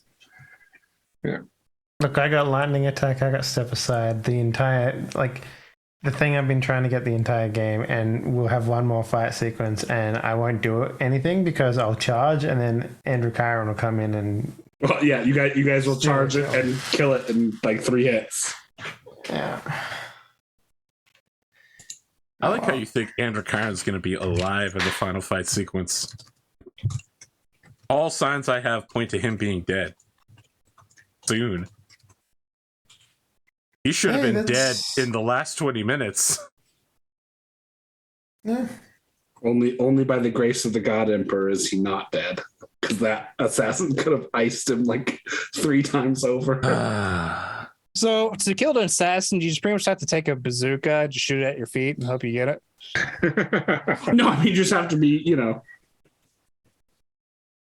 Because if a person can step aside, can dodge infinite amount of times, essentially. Yeah. It's it certainly was a Dark Heresy first ed character. They got broken when you got into Ascendant levels because they're getting an actual agility ×3 and the ability to. It's the special Ascendant ability which lets you dodge as many times as your agility bonus. But yeah, it's very broken. I understand that, considering. Yeah. But yeah, a person that walks around with an IV stick for a bag of food is not going to clock a Vindicator assassin upside the head. I didn't think I would. A normal I want to be very clear. I said going in that I was not likely that I would even hit, right. And then I rolled a 9, and it still wasn't good enough. Yeah. And I spent a fate point on it. Like, I did everything I could to protect the Lord Captain. No one can say I didn't. Yeah. Look, if I'd rolled like 98, 99 on the dodge roll, no problem. You would have hit because I wouldn't have got to activate the 2 extra success. And could have just spent a fate point to reroll. She doesn't have fate. She's an ex-player character. How does she not have fate? It's all been burned. Jesus. Imagine being able to dodge 27 times and running out of fate still. What did you make her do? Dodge 28 attackers? Probably shit that happened in the blind tesseract, man. Yeah. Oh fuck! That's not a good sign for us. That's right. The poor player got hit. Well, the poor character got hit by a bolt of change from a lot of change and got given D3 random mutations. Was one of those mutations you don't get fate points anymore? No, but it was wings and psychic powers. But she got the psychic. I feel like I need to know more about this story at a later date. Dave, let's see your outro. It makes sense. Hey, I mean, okay, no, just go ahead, Dave. I'm gonna lose my mind. You mind. might know me as Sleepy Dave. It's because it's 5:30 in the morning here, and my participation level was, I think, 0 today. Yeah, I think so. That sounds about right, doesn't it? I probably did something. Probably I'd say sub 5% for sure. Yeah, definitely. Yeah, I'm the guy that kept getting revived a lot and didn't really participate in the objective of the map. So yeah. But that's all on my shoulders. I don't know anything about the world or whatever, and it's it's partially a pacing issue because I my original plan was last week to do the combat on Footfall, which we started with. I know. Anyways, we had the stuff we started with. I was going to try and finish off with the Harlequin's story last session, which would give us enough time today to do the planning part and then go on to the next part, which would be more action focused. But because I had to go and move things around. It's all good. It's all good. Narrative and plot coming to a head. How long has this game been going for, Arthur? It's like 4 years. No, 4 years. 4? It can't be 4, right? 3 or 4. All right, hold on. I'm gonna. Because I know you've been here since season 2, Dave. Yeah, I'm the ringer. I'm the one here to keep the. So I created the file. I created the file session 1 notes on the 29th of the 3rd, 2020. It's a long time, man. Yeah. So 2.5 years. Put in perspective, I think 3 of us have had kids. I think only 2 of you had kids though. Two of us had kids, but 3 of us moved. And into spoons. house. Two of us bought a house, like. Oh, Jesus. Or maybe even 3 of us bought a house, because I'm not sure. Almost Pondo 3 years ago is when we started. Episode 0 was March 22nd, 2020. So naturally, of course, the end of this game is like narrative crescendo coming together to, create harmony. And most of that I wasn't here for, right? So, and You've also been here for more than half of this campaign. There was You a came lot in at the halfway beginning. through season 1. Yeah, you've been here for long. You've been here for 2/3 or more. There was so much at the beginning of this game, though. Like there was a ton. Not really. I remember watching it and just being like the entire time. But it's my face. Like, yeah. The Warhammer universe is extremely lore heavy. Yeah. There's a lot of baggage. So it's like it's just one of those things, and it's hopefully at the end of this session everyone will get like a nice little closing, like here's what your character does. Like I go off and get my master's degree and open up a Chick-fil-A in space or something like that. I don't know, like, I think you'll probably crusade eternally in the name of the God Emperor, but yeah, there'll be like I'll get my own series of isekai novels as I reincarnate every time I die. For sure. Yeah. I'm not sure you want to isekai to what the other side of death looks like. Yeah, that's what happens when you're that close to the God Emperor. You just kind of doesn't matter. We've anymore. seen your isekai world. It's covered with your dead body. It's a bunch of dead dogs. Just thousands of dead dawns that create mountains of dead dawns. So the Dark Heresy campaign that spawned this, the final session, because there was one of the characters explaining was Inquisitor Flavian, and I said the final scene of the adventure is going to be 5 years later. Inquisitor Flavian has just finished writing everything that's just happened in the campaign into a book. I want you to describe that scene, and he basically described the scene where the character, finishes the book, closes it, pulls out his pistol, and shoots himself. So I was like, it's very Warhammer 40,000. It is, yeah, exactly, yeah.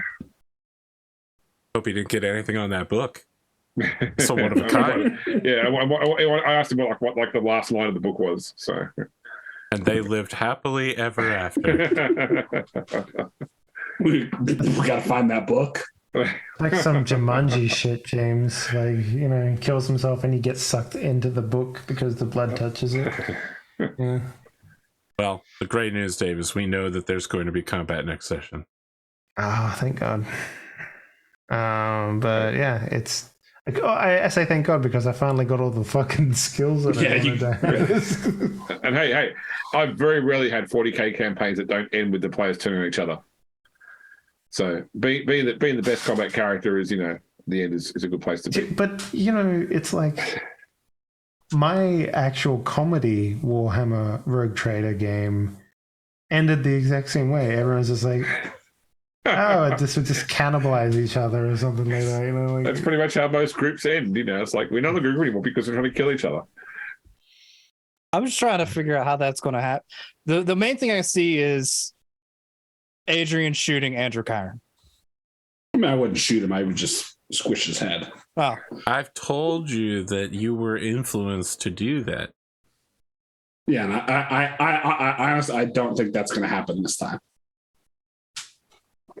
That's a bad sign. So the last words out of your mouth would be like, as you like expire. No, because I mean, I think we're going to win, right? No, we're totally fucked. Currently at the moment, I'm having a hard time figuring out how I'm going to portray the other people, other than I get pissed now. If you betray us, you're fucked. Because like, how would the you betray rest us? Of us are combat monsters. What? No! Stop! How would you betray us? Now that we know that the blind tesseract can't actually do all the fantastical things we were led to believe, it'll just send you to a prison where you believe that. Isn't the only thing you could do is send us to prison and then yourself? Like, how is that betraying us? That would still accomplish our objective, right? Like, if you're I get in the possessed or prison, something. it can't. Oh, wait a second. If you're in the prison, it can't be used anymore. Just push him in and close. Maybe. I don't think that's how it works, but that's not how it works. That was 100% Evangeline's goal, was to try and seal it by sealing herself inside so that no one else could use it. yes, I agree. You know what the also had to be, Damon hosted. You know what the post-credit scene of this actual game will be, though? Right? I mean, it's going to be like Hideo Kojima. No. There'll be some sort of like online website of like where someone's purchasing sperm, and it just purchases like one of the Lord Captain. Me dying is not going to stop the long end events. Someone else could be in the line of doing what I'm doing. Like at the moment, there could be another rogue trader who has some Harlock DNA in them that's on their path to doing this. Yeah, but I think there is a percentage factor, right? Because you are not technically the last of the Cowles line. You are just the last person with enough Harlock DNA to open. I guess that's true. Yeah, I still have my deadbeat uncle. Yeah, but he is not a scion of the House of Harlock. No, he is just a Cowles. He's just a Cowles. The issue is the Harlock DNA. Yes, and I like the Spoon suggestion there. Effectively, at some point in the past, Pierre found the blind tesseract and just wished to have a life of high adventure. Yeah, he's like, hey, let's just like, I want to relive my best hits. That is the worst possible ending for the show. It's the lost ending. I'm now terrified that may be the truth. It's like the ultimate ending for Breaking Bad. Yeah. I haven't seen any episodes of Breaking Bad except the first season up to when they find him in the desert in his underwear. The alternate ending they filmed was the Bryan Cranston character waking up in bed and his character Malcolm in the middle, and the whole Breaking Bad of being a bad dream that character. They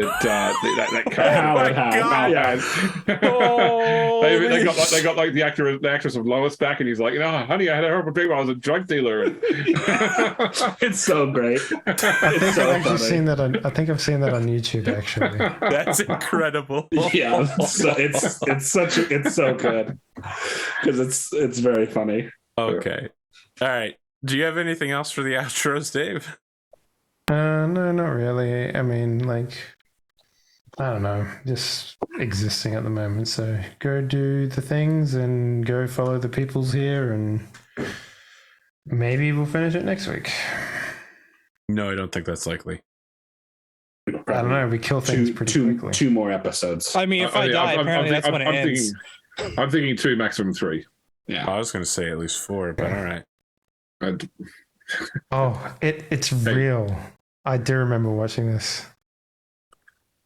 All right, James, my brain is worn out trying to keep ahead of all this bullshit as each person lies to us or tells us a different part of the story. And I'm sitting here going, but what about Grimald? Does anyone remember Grimald? Do your fucking outro, you psychopath. I'm Good Duck James. I am the author of this mess. You can find me around Arthur's Discord or on my YouTube channel, Grim Duck Podcast. But yeah, check back here next week for more. And also, I think next weekend will be Generic Fantasy Adventure, part the 1st. Yeah, next Sunday. Yep. looking forward to having an opportunity to do more stuff on Arthur's channel, and maybe some Celesta. Although, yeah, I have to this week for me will depend upon how well my meeting on Tuesday goes as to my availability to other stuff. I'll actually be here for once. It's been a little shaky for me. You know, speaking of Celesta, let's talk to the other member of the Celesta group. Hello, I am Big Spoon, or you can follow me over on Twitter at BigSpoon223. You can find me on Arthur's Discord, here on Saturday nights and Wednesdays for when we can get Celesta together. Currently commanding Eden's Exiles in the BattleTech Wargame playtest, which has been a lot of fun so far. So, if you were to, is there a way this would be made available to the people who are not playing? Like, will there be some sort of narrative component to it that we'll get to see? So I asked people if they were okay with me turning it into a video series, and only one person said yes. So I think it's I'm okay with that. By the way, because I like frankly asked it in a single line, so it didn't get lost anywhere else, and only one person said yes. So. Yeah, I've been keeping track of what everyone has said, but I've also like blacked out the text in the background. The text is there; it just can't be read. I've got I'm keeping a narrative log as well as a log of all my turns. So okay, I mean, I have a detailed log, James, but it's just now only 2 of the 7 or 8 people have actually said yes. So. I'll try to remind people. It's possible. I'd like to do it. I'm keeping track of everything. Not right now. You need to learn the skill where you say by participating in this, you allow it for it to be used for broadcast or whatever. Oh my god! No, I did the opposite thing, which is where I asked people for their permission, James, because I'm a benevolent and kind overlord. But yeah, that's been. Pretty much it for me this week. Okay. You know, speaking of someone who's on the show, let's talk to Pond of the Mad. Hi, I am Pond of the Mad. I am on the show. It's a very interesting bit of chaos, and not everything I know is a lie, essentially. And everything I've been told so far, again, I don't know if it's a lie or truth. You can find me here on Saturdays, obviously. You can also hit me up on Discord whenever you like. And yeah. I'm actually interested in this. I think I missed the announcement or something about that. Sign up for that. Because it actually sounds interesting. Commanding different regiments of stuff in battle. Yeah, I had an announcement up for like 4 or 5 days. I think I missed it. I bet you'd let Arthur talk about your exploits. I would, channel. Yeah. Well, then it's good that after this first playtest, I will probably have a second playtest. People sound like they're having fun, and it seems like it's not as hard to put together as I thought it might be.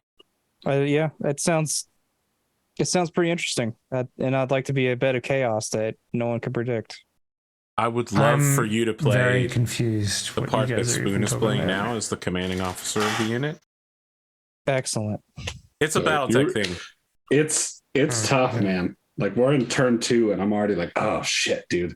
This is if I don't get these guys like repaired, like we're gonna lose that part of that lance. But then I have to move them here and move the repair unit there, and it's this sounds like season 1 and 2.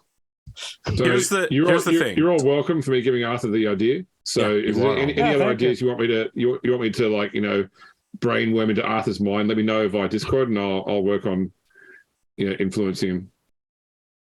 Now you got 3. Soundwave just posted. Okay. That's because he's watching the show live right now and heard me call out. Yep. Hereby authorize. Jesus, he sounds like that old Facebook thing. Oh, that's right. The things it's like, they cut your info if you say this. Yeah. If you post this on your Facebook profile, they can't use any of your pictures. Okay. Oh, it's some sovereign citizen shit. That's right. All right. Are you a cop? You have to say if you're a cop. Oh, please. I'm dying. How can I explain this in a very short amount of time to Dave? I am running a war game where if you have a single player versus the AI program that allows you to play BattleTech, I can send you a file for a battle scenario that you can carry out and then send me the results back.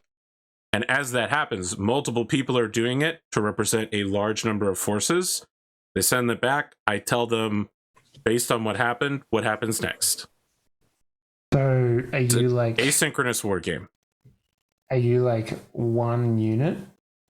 Yeah, so players are all one unit. Yeah, so we are one unit of mercenaries consisting of, I think, like 6 or 7 like sub-units that are all commanded by an individual player, and then I am the commander of those overall players. There's And no AP, clan tech, is there? No, it's playing in 30-25. Thank God. Cool. So basically, like, I'm moving these subunits around essentially a campaign map, and then they are each fighting individual battles against AP's predetermined forces that he is also moving around the map concurrently. What's stopping a player from just replaying a game and sending you the version that they want? Nothing is stopping them. Yeah, the honor system. You absolutely could do that, and I don't think anybody has, though. The results of the Battle-Lance's battle, it was not good. Battle-Lance went twice. Yeah, but that was because the first time it was because I had given them the wrong instructions and they got wrecked the first. It was so much worse the first time. Yeah, he was like, both the heavy mechs are down. I might be able to withdraw one mech from the battlefield, and I was like, oh, that's so bad. My PC insert character is dead. Like. Redoing the fight correctly with my AI indeed went a lot better for them. It'll be worse for you still, but it'll be better for them. Fucking awful. It's still pretty fucking awful. Took dude. So many head hits. Yeah. Oh man. Damn, I did not put a lot of faith in APC infantry, but because they roll so many attacks, their chance of head hits goes sky. It's like they're an MRM. That's what they are. Yeah, they're an MRM. No, like you got it. 30-25 MRM. You got to nuke the transports on those before they can get the infantry up on you. Like people underestimate infantry in BattleTech a lot, but they're very dangerous if they can get close. I remember the first time we actually implemented them heavily.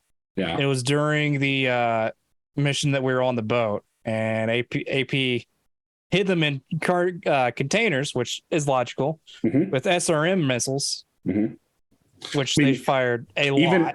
Even without the SRM missiles, like if they can get close enough to do a swarm or he got taken out by foot rifle. Yeah, like they just shot his cockpit enough that they pulled that M1 Garands until it pinged. Yeah, and then AP brought infantry and APCs to the Mad Cat battle. And fucking died, man. And James went, I don't think so. I know how this goes. I took 100% losses on my part of the force, and everyone else came out smelling great. Yeah, well, James was like, "How can I destroy any of Arthur's enjoyment tonight?" It was so true too, because he just was ripping through those NPCs like. Oh man! But all the PCs just were waltzing up to the fortress. I don't say waltz because I remember getting pretty messed up in the process. Yeah, well, I mean, he did have 5 Timberwolves. Like, I have an answer for you, Dave. Yeah. I'm about to wrap up in a second. The answer for could you continuously replay it until you get a good ending? The answer to that's yes. The thing about BattleTech is that because you're throwing so many dice and it's so fucking random, you may be on a hot streak and then one of your pilots just gets shot in the head and dies. Like, you could continuously replay it. Scum. Yeah, you could save scum it, I guess. And I don't know that I'm totally against that. I'd prefer, if you have a pretty good result, you stand by it. But, if you get battle-lanced, you may want to... Is that a verb now? Yeah, it is now. Just be glad I didn't use the lieutenant's name to turn that into a verb. You get out what you put in. Yeah, basically, yes. There's still correct. like, even if you retry a battle knowing, roughly what's going to happen, it could still go quite badly. And it's a huge time investment. I guess if you really, really want to do it, I couldn't stop somebody. Well, and then also some of our battles are multiple people playing in the same That's battle. true as So well. All right. I hope that Go answered your watch question, Cyberpunk. Safe. That's your homework, Arthur. Go watch Cyberpunk. it's good, dude. I'll think You about should it. you should check it out. People keep saying it's good, which makes I me gotta nervous. find the time to, because I don't think it's something the Cotton would want to watch. I mean, they have some really good I don't probably some of their best know. characters. Yeah, I don't know that's Cotton well good. enough to call that. On the other hand, Cotton has like a lot of the other Trigger animes. I did force her to watch Kill la Kill. Yeah, but I she didn't really also for- Trigger also did the Magical Academy one. That which- one's pretty. That's really tame. That's very kid friendly. Okay. So the You only and thing, I may have watched a different anime, my friend. I don't. yeah. So there's not a lot of nudity at all in this one.